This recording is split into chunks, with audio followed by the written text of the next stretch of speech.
Hey everybody, it's Lisa Murray here. Hi, my sweet lifers. Hope you guys are having a beautiful week. We are working on another co-author. We're Yes. working on this beautiful book that we have been doing together called Journeys of Goodbye. And our dear friend Satavia, who got everybody pulled together for this. And today I'm here with Dr. McGee. And if you want to be called your first name, that's fine too. I wanted to introduce you formally because if I earned a doctor, I'd want to be called doctor.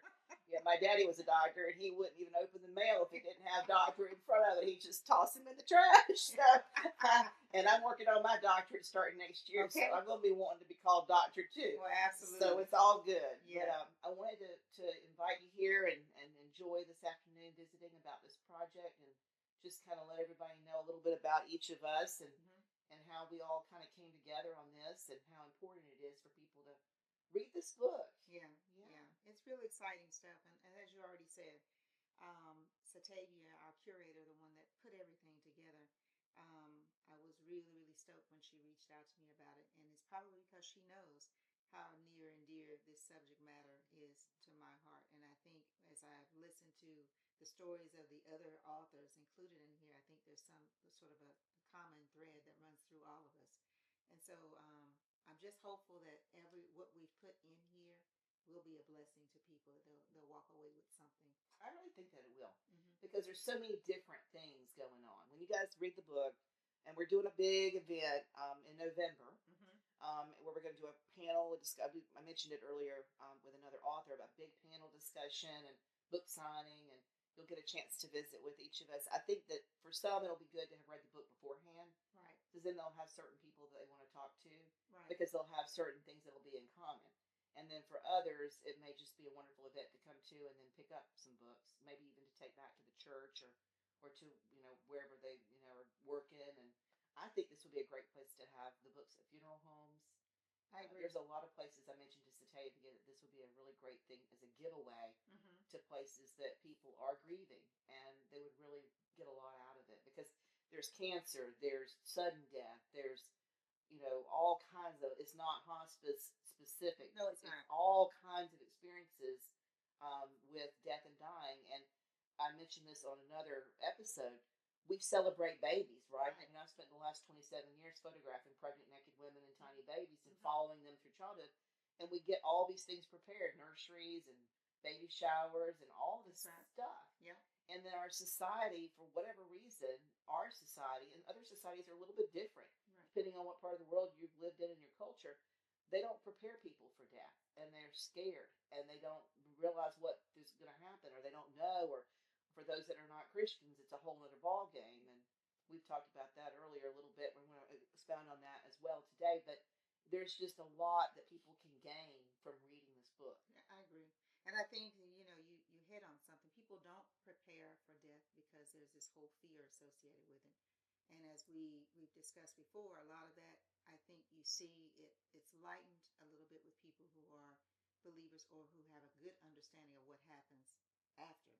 That this isn't we weren't born to stay here forever, and so I think it's a wonderful thing for me being a part of because I started off in working with obstetrics and gynecology, so Which with is great. babies, and ended well not ended because my career is still going, but that sort of transition to people with end of life journeys or hospice and palliative care, but not just from a professional standpoint. I've had my personal experiences with grief. And one of the things that I enjoyed about reading each of the stories is, like you said, it's not all about this long people, uh, totally unexpected losses, and just how it impacted a person's life and how it shapes who you are and how you formulate who you are and what your gift is going to be back to people, how you share what you've experienced. And so I just I think that there should be more tools like this. I think this book would be a great tool for even folks who are entering in the medical profession. Absolutely. To talk about it because, as I recall, it was such a small part of my training, which was over 30 years ago.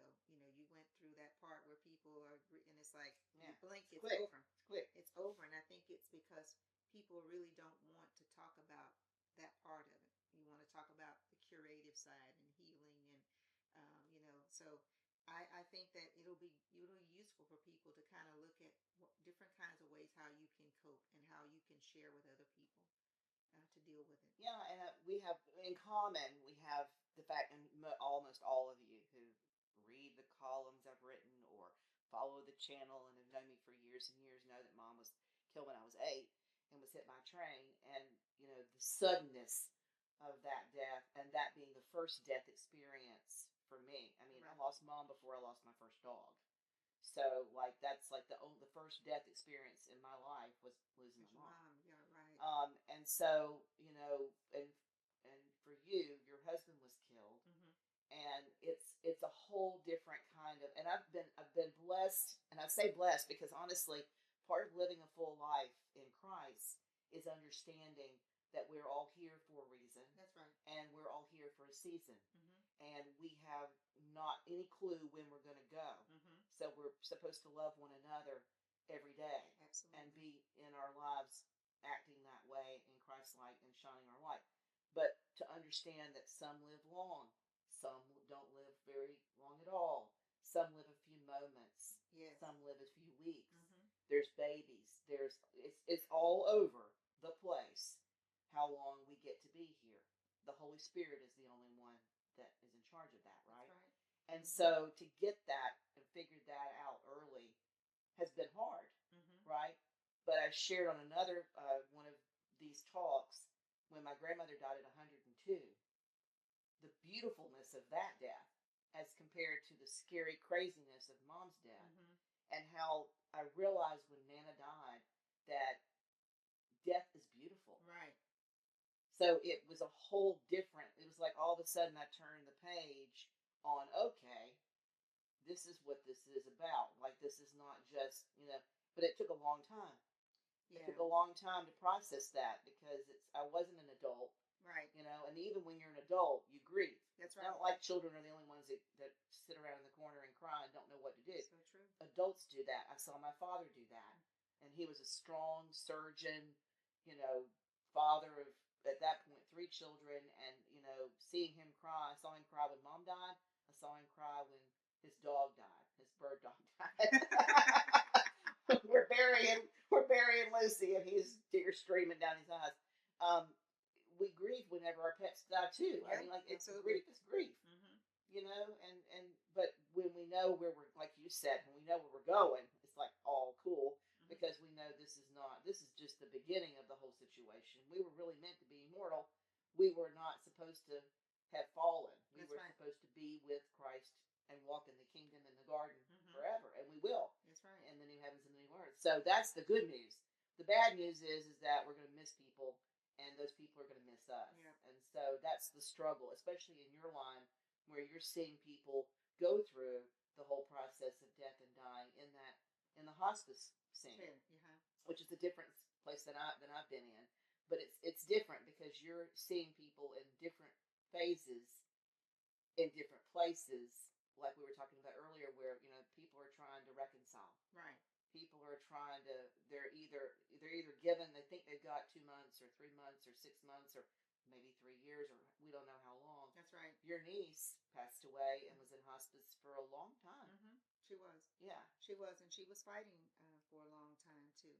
I think it's a beautiful thing that you had the opportunity to experience both sides of a beautiful death and the traumatic one, to have something to compare it to.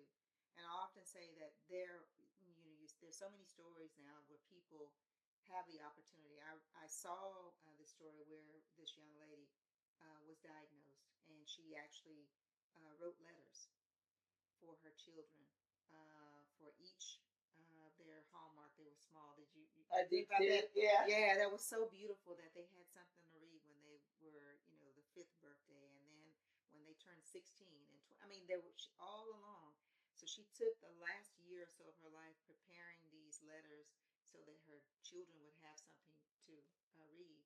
And I don't know that many people would have had the wherewithal or the strength to be able to do that. But that was a gift that she left for her girls even after she was gone. And so, death doesn't. When I often would say a lot of times to our patients is that we're not asking people to give up on your belief. Right. This is not a trade-off you have to do. You're not accepting the care from us. Medically and clinically, we're here to do everything that we can. But whatever God decides he wants to do, he can do that whether we're here or not. Right. And so that's one of the ways to kind of soften that, to say, look, we're here to work along with you. We have these tools, and we have these medications, and these individuals who can come in and make your life as comfortable as possible. And then if God decides to do his big one, then we can all go home, and it's no harm, no foul. And so that approach has been really helpful in some cases. But, there are people who fight all the way in terms of what it is. And you can understand, like when we were talking a little bit earlier, and I talked about people who were young and had every reason to live. They had a young family, and they didn't want to leave their husband or their kids to be raised by somebody else.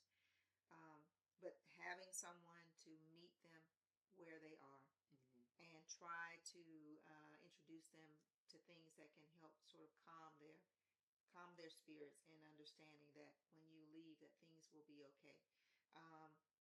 Oftentimes, watching people struggle to the very end because they have unresolved issues that they haven't yet been able to communicate. And so the beauty is how do you have those conversations? Having something like this book and having other tools that can help you how to open up a conversation with people, to talk about their fears. And just, like I say, nothing beats having the belief and understanding what happens next, because I think it takes away the huge fear. And for those people who don't know, there's a lot of things that you are challenged with dealing with, but I think it's not impossible. No, nothing with God is impossible. Without him, we're screwed. I mean, all the way. All the way. We really are. And if you don't understand it, it's hard. It's really hard. It's so funny because I think, and I'm not going to share too much about my chapter, but I'm going to tell you one little bit about my chapter, which just made me think about that in this conversation spontaneously. Mom, before she died, the night before, well, not the night before, but like 2 or 3 weeks before she died, I had a dream that she died.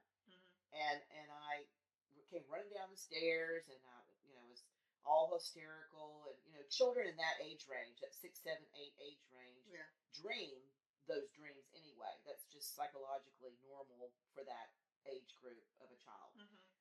And I have a degree in child psychology, so there you go. So we'll go there.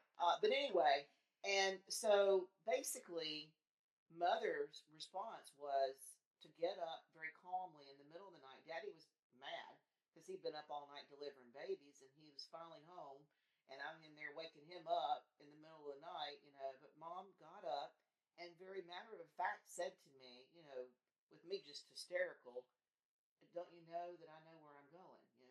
Whenever I die, I'm going to be with Jesus, and I know where I'm going, and you don't have to worry about where I'm going to be. Wow. And for years, I knew that she had said that, but I never processed it fully. And while I was in seminary, I was driving down 521, and it was the anniversary of her death date. Which, I'm the one that has taken this whole situation much better than my sister and my brother. They were younger. It's harder. My father remarried very quickly after Mother was killed because he was a doctor and he needed somebody he thought to take care of his kids. And so it was 6 months later, here we have a new mom, and we weren't ready for a new mom.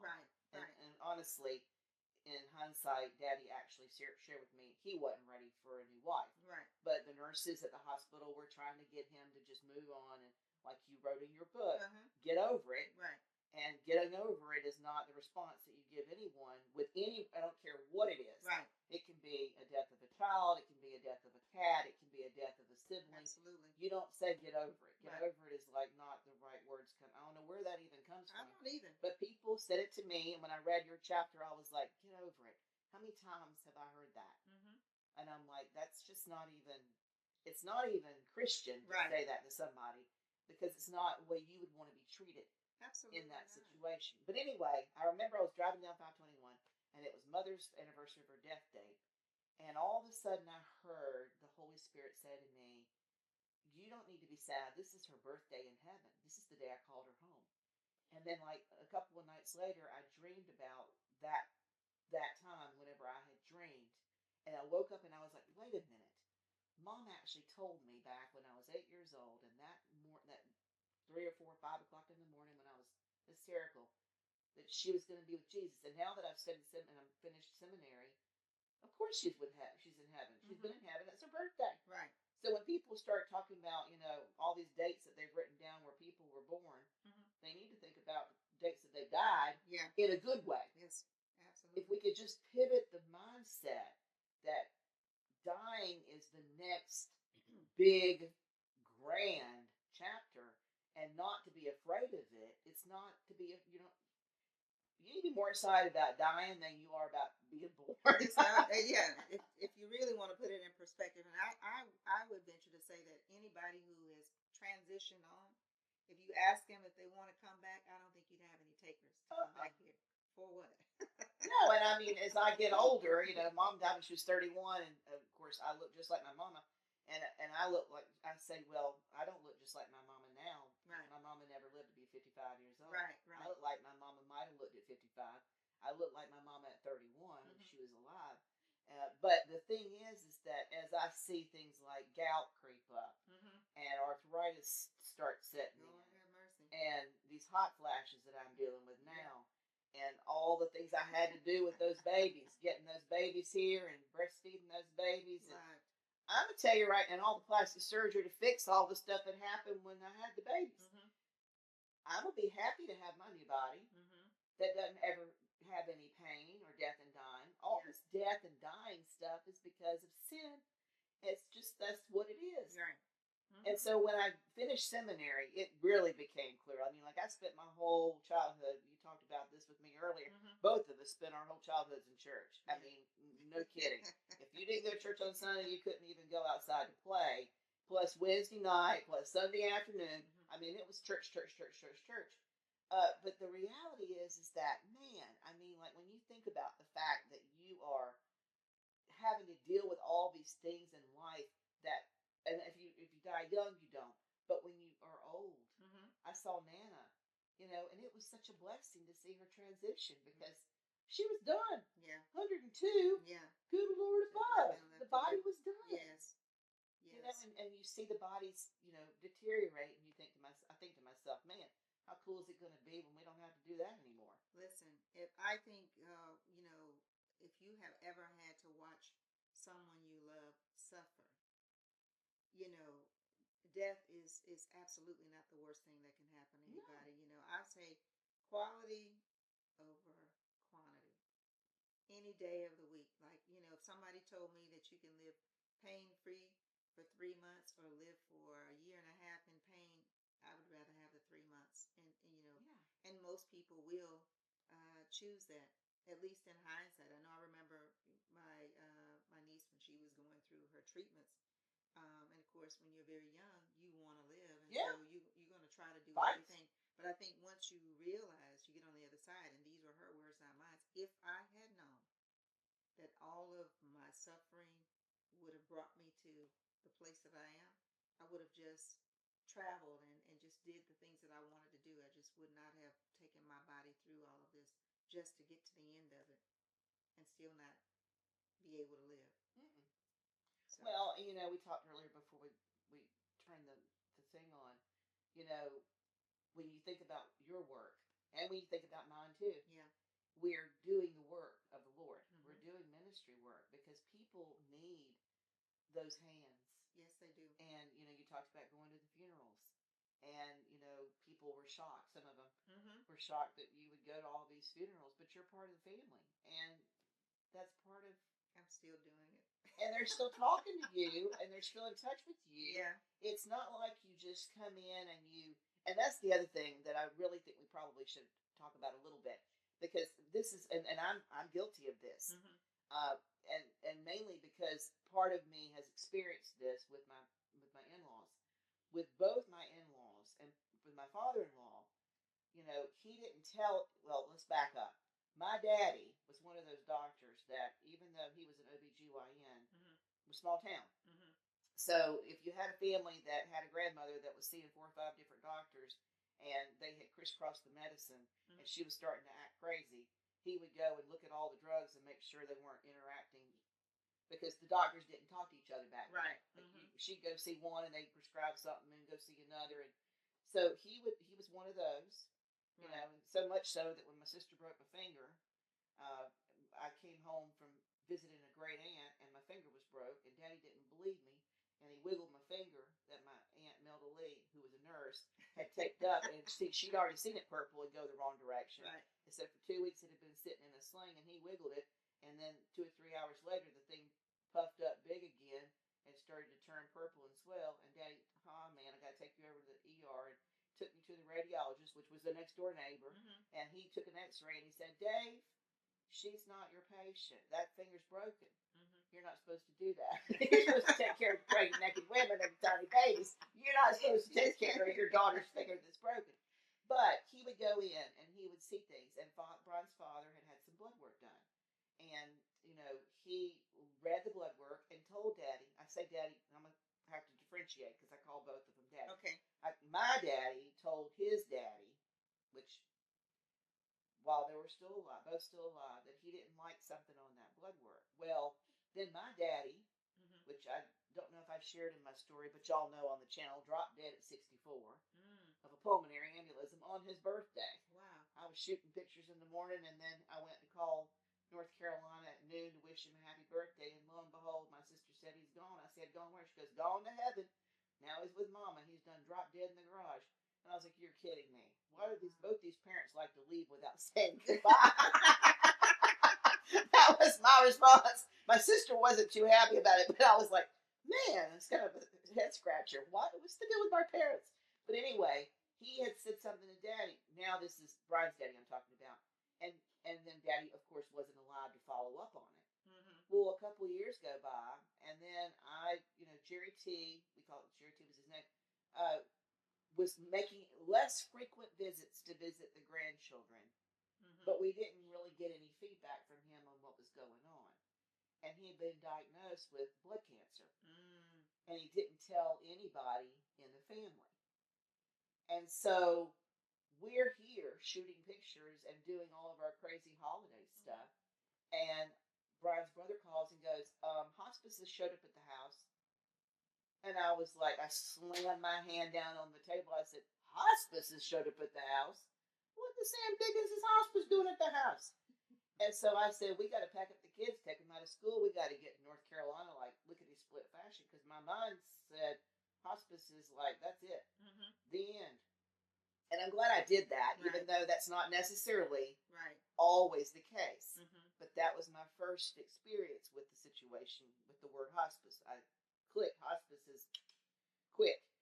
And sure enough, we got there on like a Friday, and Daddy looked at me and was like, why are you here? You're supposed to be in Texas shooting pictures because it was in October, and he knew we were in the Christmas season, and it was every day, all day, getting families through. And I was like, because you're dying, and I'm here because this is where I'm supposed to be. I need to be here with you. I don't need to be there. There's no amount of money that I can make that matters. I need to be here with you. And all of my families that have me photograph them understand that that's the most important thing. I need to be here. But they were there for like 3 or 4 days. And Brian and I said, let's celebrate Thanksgiving right now. And they were like, no. Everybody was like you were talking about, very resistant, even Brian. Nobody wanted to believe it. And I said, we're going to go have the Last Supper. And so I went and got his steak and his shrimp. And this man had not eaten good for 2 or 3 days, maybe even for longer than that. But I asked him what he wanted to eat, and he said steak and shrimp. So I went and got it, and I made him a plate. And Brian's mama was like, he's eating for you, but he won't eat for us. And I said, well, this is his Last Supper. And I cut his hair, and they were protesting the hair cutting. And I'm big about hair. I'm funny about hair. They gave me a locket of Mom's hair when she was killed. And I've got hair. I've got Daddy's hair. I've got Nana's hair. I like to get the hair. I like you to sleep on a pillow, too, with my favorite shirt. And I feel that smell of you in there. I can open up that bag 20 years from now, and I still smell you. And these are things that I've learned through the years with grief and death and dying. And so I was doing all my things, circling around Daddy, just doing all my things. And the siblings were just getting mad at me about all these things. And I leaned in that morning because I had to fly back. And I leaned in that morning and I said, said, I love you. And he said, love. He couldn't even say, I love you. Mm-hmm. And I said, Brian, I think you need to stay because I don't think you've got much longer. Mm-hmm. And they were like, well, we're going to come back in like a month for Thanksgiving. I said, you don't have a month. You don't have a month. You don't even have probably 3 days. And they couldn't believe it.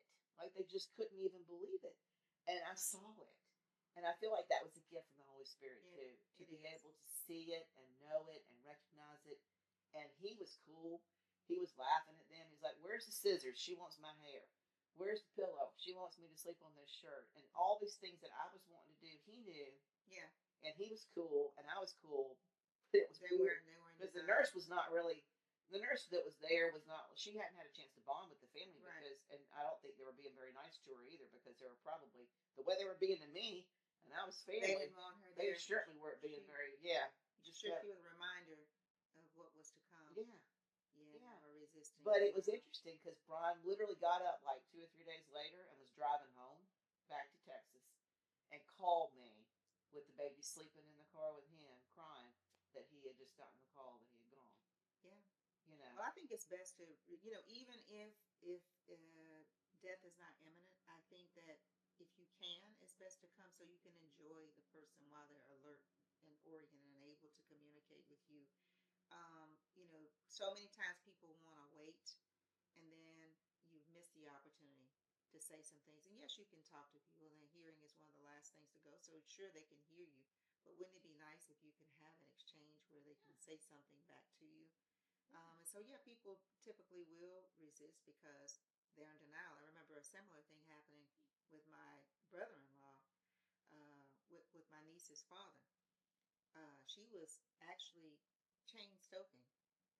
And he was saying that she was having a bad day and that he was going to work and that he was going to go to work. He worked the night shift and that he would come back and see her tomorrow. And I said, she's not going to be here tomorrow. And it just went over. Like in his mind, she's going to snap out of this. And the type of grieving that she was having is not typically something that people come out of. And so denial is something I think it's necessary to a certain extent because it helps people to kind of cope. Yeah. But sometimes it takes them to a place where they are just shattered because they really believe that the person is not going to turn around. It's going to turn around. Well, and it was just funny. Not funny, ha at all. Please don't misunderstand that. It was just interesting to me. Interesting is a better word to use. Right. That the sisters were like, how did you know? I was like, well, I mean, granted, I'm not his daughter, but I was married to his son for a long time. And, it's not because my mom gave me any help being a nurse or my dad being a doctor. Right. I just had been living life. And he wasn't breathing funky, but I just knew. But the word hospice was like this click. Mm-hmm. We need to get home now. And I didn't know how long he was going to have. I was a little bit shocked that it was that quick because he really was fine right up until the very end. He did not have a whole lot going on that would have led you to believe. But I just did what my due diligence told me to do. And I knew that when I put my hand, I remember being at Charlotte Douglas, and I put my hand on that plane, because I always put my hand on that plane and pray over that plane before I get in that plane. Because, I don't have any control over who's driving that plane. But I do have control over who's driving me. So I just pray my angels are around me and will save me from whatever crazy might happen in that plane. But I knew when I got on that plane that the next time I got on that plane to be in North Carolina, that he was not going to be with us. And so, it just is what it is. It just is what it is. But I think that for people who don't have a strong sense of faith, don't have a strong sense of understanding, or just too ding-dang scared, yes, this book will help them in any way possible. Reading it will help them a little bit. Absolutely. I think it could potentially change them and help them even more than just a little bit. But I think what'll help them even more is going to church. Yeah, I really will. It definitely has helped me, and building that relationship with Christ. And I share that as much as everything else with people. That's our job, is to try to introduce as many people as possible. But more than anything, to be a demonstration of that light. You draw people to you. People want to know, and it's not that there's anything spectacular about me. It's all him. Nor me. It's all him. Nor me all of either. that goodness or whatever that you that you think you see, that maybe you want to emulate or you think is great. I can't take any kind of credit for it. It's all by the grace of God. And so I share that with people, and I know that there's nothing that I've been able to do. There are things that seem impossible that when you look at it, it's like I even say to myself, I don't even know how I was able to do this. How was I able to sustain myself? How was I able to keep my sanity? Because I know that there are people who have gone through not even a third of what I've encountered in my life, and they are in a straitjacket somewhere just because. Well, and sister, I'm gonna tell you something. I've had people come see me who are like grown people Mm-hmm. who I've known for years, photographed them for years, and they've had their mamas forever, and their mama dies, and all of a sudden now the whole world's turned upside Yeah. down. They can't cope with anything, and I think to myself, part of me wants to say, I'm not gonna use the saying Right. "get over it," but I'm not gonna say that. But I'm thinking, what about what I've had to do? Yeah. Like, your cross is different from my cross. Right. We all have different burdens that we have to bear. But how you cope with things, I think, is very telling with how close you are to the Lord. Absolutely. That is the thing that I have really realized in terms of my whole experience through seminary is like there's a whole different level of peace and understanding, which surpasses understanding, Yes. that you get and gain when you are tight. Absolutely. And if you're not, there's a whole like flagging in the air. Oh my God, I don't have a clue. I'll say this too. I'll mention this. We've had 2 suicides in this family, my family. Mm-hmm. My nephew killed himself at 19. My brothers struggled with it. I mean, hard. Mm-hmm. Mad at God. This is his son? Oh, yeah. Okay. And the only one to leave the family name. Mm-hmm. So it's interesting to me. It's like you can talk about curses, you can talk about all kinds of familial things, but the fact that he had 3, Daddy was an only child, he had 3 sons. Mm-hmm. He had Walter with my mother, he had the 2 with the stepmother. Mm-hmm. This one just killed himself this past fall. Mm. This one, the only son he had, these never made babies. Wow. This is the only grandson that would have carried on the Evans name. He had 5 children, 3 boys, to carry on the Evans name, and that has been cut. Oh, wow. But Walter's coming around. I mean, I've been talking to him because mm-hmm. I've been like, you can't be mad at God. You can't be mad at God. Mm-hmm. You've got to stop and think about what lessons have been learned mm-hmm. because your son took his own life. Mm-hmm. Not who's to blame for that. Mm-hmm. What lessons in life of those that are still living that can be gleaned from that?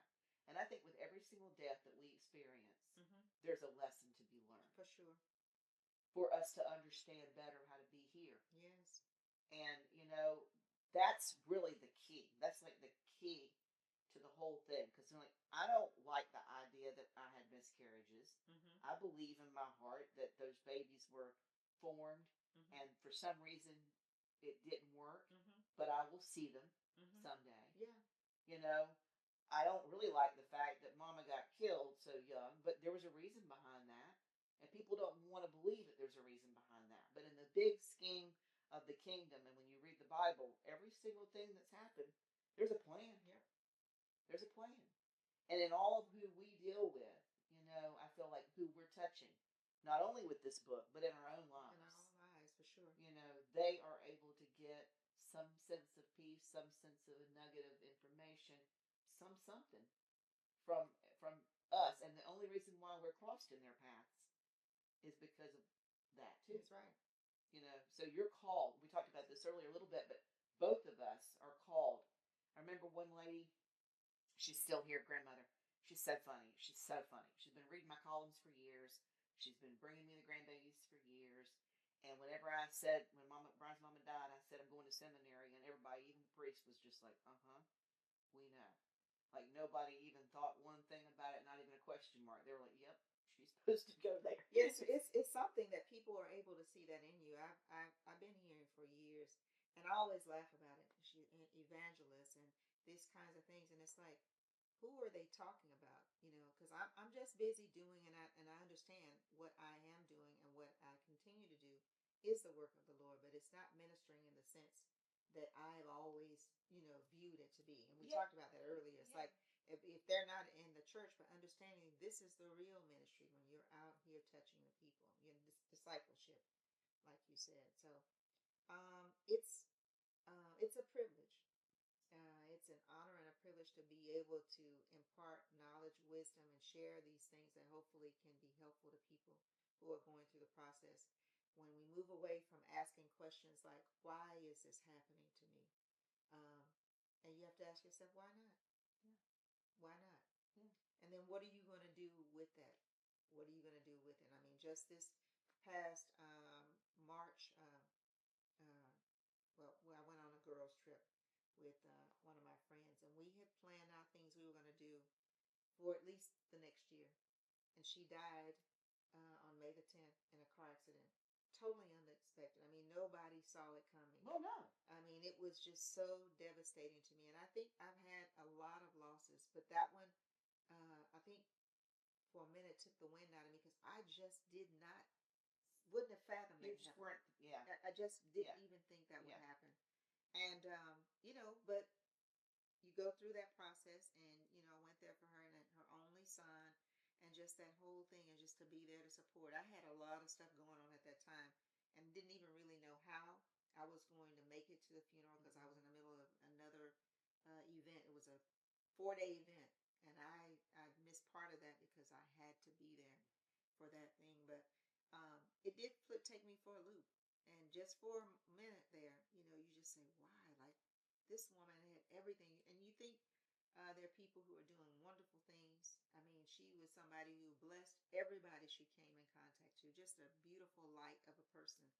And just to see that gone, I think I thought about how many people who were going to be impacted by this, because there are people who were motivated and felt that they could do things just by virtue of her being there.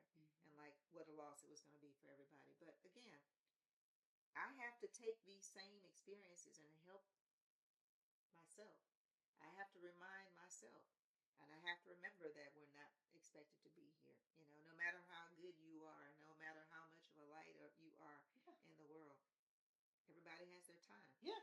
When it's going to be. Well, and this, you talked about the very beginning of this. You talked about that mother that wrote those letters, and one of the things that I did for my children is this YouTube channel.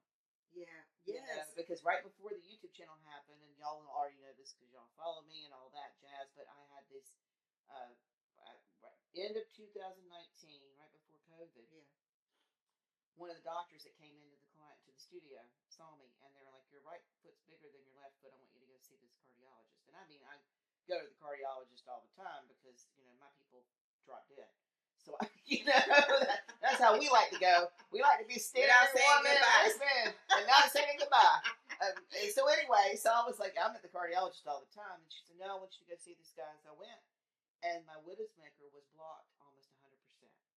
And they were like really gently saying, "When will you quit photographing families? Because we really need to get you in the hospital. We really need to go in here." And they didn't tell me how bad it was because they didn't want me to freak out. And with me, if you knew, and they didn't know me that well. If the other cardiologist had said that, I would have been like, "Okay, let's go. I'm about to die. I'll just cancel some stuff and go over and do it right now." But you know what I mean? So it was like one of those things. But they did the stint, and then they went back in February of 2020, right before they called the pandemic. Right. And stuff went wrong during that second stint, and I ended up in the ICU. Wow. And they almost died. I mean, like they there was a sever in the femoral artery, and I was like 4 hours bleeding internally. Oh, and my husband said, "She's not talking," which means there's a problem. And the nurses came running in and jumped on me like Grey's Anatomy, and they were like, "Holy crap, she's bleeding and whatever." And they were like, really cautious. And I was like trying to order Jimmy John's like the next day once they got it clamped down, and being the obstinate patient that I can always be, because I'm one of those bad patients. I'm like, "I'm gonna eat this, and don't you pay attention." I brought chocolate covered cherries to labor and delivery, and they were like, "What are you doing?" I'm like, "Well, I'm having a baby. Women have gone in the woods for years and cocked a leg up and dropped a baby. Why are you telling me I can't eat? I want to eat. Right. I'm hungry." Well, anyway, that's the kind of patient I am. But anyway, because that had happened, and I had almost died, and then all the things changed. Like, we weren't taking pictures anymore. People weren't coming in anymore. I was like, and then I was writing this column for 17 years, and I'm like, oh my God, like, what am I going to do with myself? I'm used to doing a three-ring circus around here. Right. And so I planted this garden, and then I started doing this YouTube channel, and I realized while I was doing the YouTube channel in the very beginning stages, this is my opportunity to give the gift of me Yeah. to the generations that will never be able to meet me in person. All these great, great, great, great grandchildren will have their great, great, great, great, great, great, great grandmother's buttermilk fudge pie recipe. Right. Or here's how you plant a tomato. Or here's a conversation with you. Yes. Or, about seminary or whatever. And so the thing that I would encourage people to do, not only in reading this book and working through their own grief processes and be prepared, Yes. but have the mindset. This is why I always hug everybody and tell you I love you before you leave me. Yeah. Because I don't know if you're going to ever see me again. This is so true. And, people a lot of times are like, what are you doing? And I'm like, hey, just bear with me. Yeah.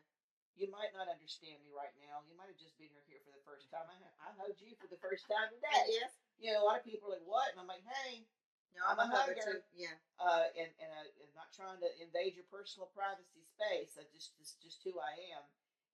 But whenever you get to know me 2 or 3 years or months or however long it is or whatever, everybody eventually just puts their arm out and it's like they know what's coming. Know what time it is. Yeah. And I feel like, if people would think about things, plan their wills. Yes. Plan their estates.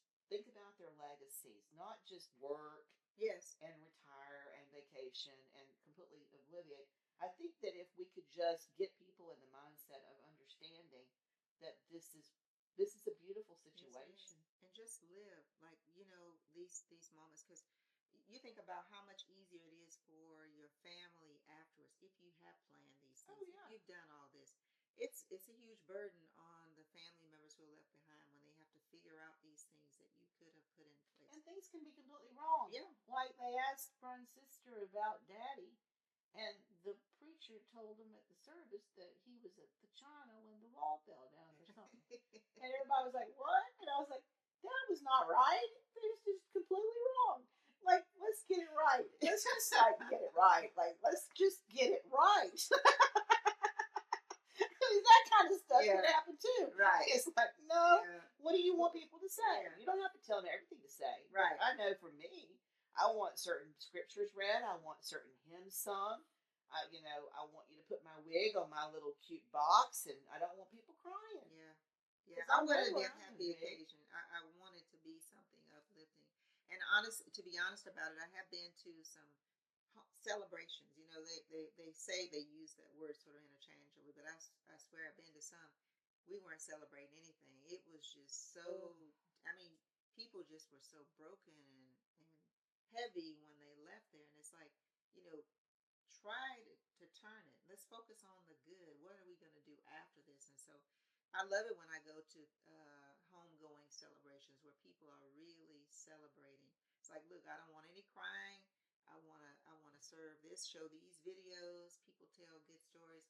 The last couple that I've gone to were really, really upbeat, but they were input was given by the person who passed away. Before. They already said, this is what I would like to happen. Yeah. Don't do any of this. I don't play any slow songs.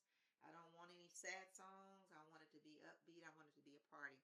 And so, however it is. It's very personal. Grief is personal. And I think what I take issue with most is when people try to tell you when it should be over or when you should move past something.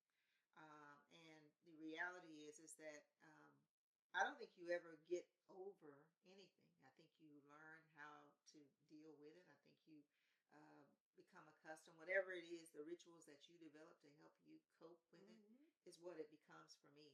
It's like when you go through something traumatic like that, it's always going to have a place in your life. And you just have to figure out how it's woven through there, how you're going to make it palatable for you to deal with it and for the people around you. But getting over it is, like I said, I just hate when people say that, it's been how many years since your grandmother died or how many years since this person died. And it's like, it could be another 50. And when that day comes around, it's still going to put me in a place. In fact, even approaching the anniversaries of some of the people, I start to feel a certain way. I'm not even cognizant of it until I think about the dates. Mm-hmm. And it's like, oh, this is why I'm feeling like this, because it's approaching. This is 3 days. It's Well, going to it's happen. interesting that you say that too, because I'm gonna say this. You know, we just had this new grandbaby, Mm-hmm. and I keep calling myself Victoria Ann. Victoria Ann named Isla Mae after my mother's mother. Okay. So Isla Mae's named after her great great grandmother, and I keep introducing her as she's named after her great grandmother, Mm-hmm. and it's because I've somehow not processed at a different level, not here with you, Right. but in here somewhere, that mother's the great grandmother Right. Okay. and granny's the great great Great grandmother. grandmother. Because granny's my Great. grandmother Mm-hmm. and granny was with me for a long time. But mother wasn't here. Oh yeah. And Okay. so there's a skip that's happened Mm-hmm. in my just speaking it. And she's been here, she's 9 months old. So this is 9 months of me trying to get used to this. But I've also noticed that there's not grief is the wrong word, but a sense of kind of like it was when I got baptized, when I got my first period, when I got married, when I had my first baby, my second baby, the wedding, all the different milestones. There's not a sadness, but it's like, man, it would really be cool if mom were here. Exactly. You Mm-hmm. know, it's like I see this little baby and she looks a lot like mama. And I'm like, what a blessing is Wonder that? what She she looks a would be. whole lot like Justin, her daddy too, but he could be mine, truthfully. I mean, she married a man that Excuse me. I could have delivered. Okay. Blonde, blue eyed, whatever. I mean, he could be James Everett's brother. If we were in public and People would I think told that you was that just he was my son, nobody would question it. right. But it's just weird how things happen. Like that's just the way it is. It's one of those things. It's like you said, and it's you don't know when it's gonna. Right. You don't know, and so I didn't expect that. I Right. wasn't. I didn't expect it. I didn't even see that coming around the bend. But I thought to myself, why? And when I was doing these videos, the very first few videos I was doing, I was looking down and I was talking to Father Andrew because we do a lot of stuff on the show, on for the channel. And I was looking down and we're editing, Mm-hmm. and I'm getting sick to my stomach watching this editing Mm-hmm. of me. Right. And then one day I was upstairs with Brian and I said, "Oh, I know why. Because I never see myself looking down, and mother's eyes were shut in the casket, Ah. and I looked just like my mother in this video, and I looked like the way she looked whenever I saw her in the casket. Mm. I've always saw pictures of her like this, Right. and not like that. Never like And then that. I'm looking down, and it's like, oh, ugh, of me. Right. So it's just little things that you don't even know, Yeah. subconscious You stuff just that you never just know. don't even know, and it just will hit you, and then you have acknowledge it, Yep. and then pray about it and move And on. move on. Yeah, but this baby's been kind of an interesting Yeah. thing. Absolutely a joy, crazy, Yeah. crazy, wonderful thing. But it has brought up some things that I had But it does. not realized it would bring up. Yeah. When I had my grand, it's normal to say, I wonder what my husband would have thought about. Yeah, You know what I'm saying? It's just it's natural just to there. sort of do that. Yeah. I mean, I don't stay there because you can't. But I know that he would be Over the yeah. moon. Yo, yes, of course. You know that, and those kinds of things actually bring a smile to my face. Yeah. Just kind of imagining what that interaction would be like. Yeah. So sometimes you have to do that Yeah. because that's going to help you make it through that. I just thought it was so funny because I was like, great grandmother. No, Great. wait a minute. I'm grandmother. Granny's the great great grandmother. She's named after the great great. Mother's the great. So it's just interesting. And for me, I'm still getting used to being grandmother too.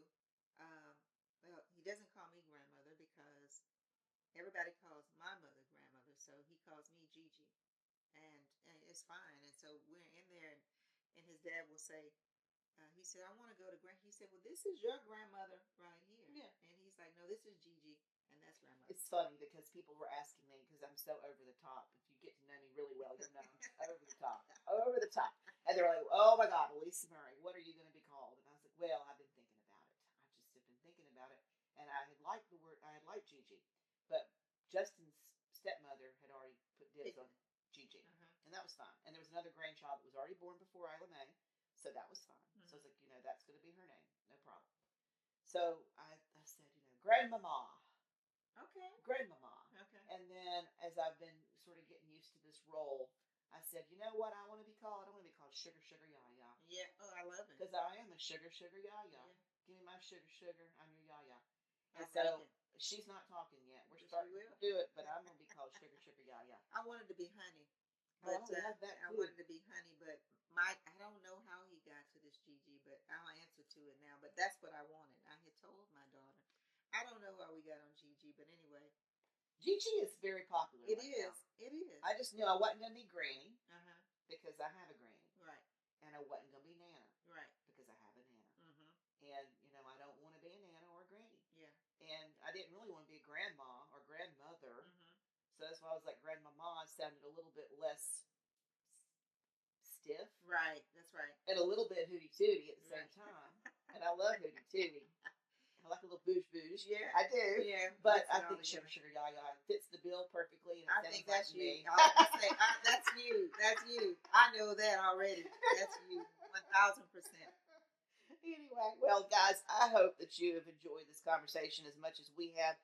Y'all always know whenever I get on this channel that nothing's planned and we just have so much fun. And we are so excited about this book. We'll give you the details about how to get it, when we're going to be doing that discussion panel in Missouri City. I think it's November the First. 1st. Yeah. And do you remember where?